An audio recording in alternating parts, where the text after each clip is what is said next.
Lab-grown diamond અંગે ગોવિંદ ધોળકિયાના નિવેદનનો મામલો. ગોવિંદભાઈના નિવેદન અંગે બાબુભાઈ વાઘાણીએ પ્રતિક્રિયા આપી છે. લેબગ્રોન ડાયમંડનો ધંધો ક્યારેય ટનમાં ન થઈ શકે. ગોવિંદભાઈ બુદ્ધિજીવી માણસ છે તેવું નિવેદન આપ્યું છે બાબુભાઈ વાઘાણીએ. ગોવિંદભાઈએ શું વિચારી અને કહ્યું તે ખબર નથી પડતી તેવું નિવેદન આપ્યું છે.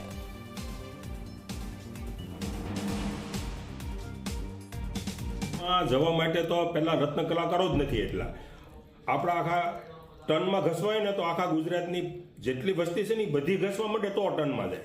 તો એ તો પોસિબલ જ નથી. ઉદ્યોગપતિઓ છે એ તો કંઈ એ ઇન્ડસ્ટ્રીઓ છે, હવે રિલાયન્સ ઇન્ડસ્ટ્રી હોય, અદાણી હોય, એના જે કર્મચારી હોય એને કાંઈ ડાયમંડ આરે નોલેજ જ નથી ઘસવાથી માંડીને કાંઈ પણ. એને તો વાપરવાના છે એટલું નોલેજ છે. બુદ્ધિજીવી માણસ છે, ક્યારે શું નિવેદન આપે, એને કંઈક વિઝનથી આપ્યું છે કે એને હું વિચારોથી આપ્યું છે, એમાં આપણે તો કુદરતને ખબર એના વિચારોનું. કારણ ખરેખર ટનમાં હોઈ શકે નહીં એને બી ખબર પડે છે. 70 વર્ષથી 75-80 વર્ષની ઉંમરના છે અને ડાયમંડના વ્યવસાય સાથે સંકળાયેલા છે, પણ એને કયા હિસાબથી કેવી રીતે આપ્યું છે તો એને જ ખબર.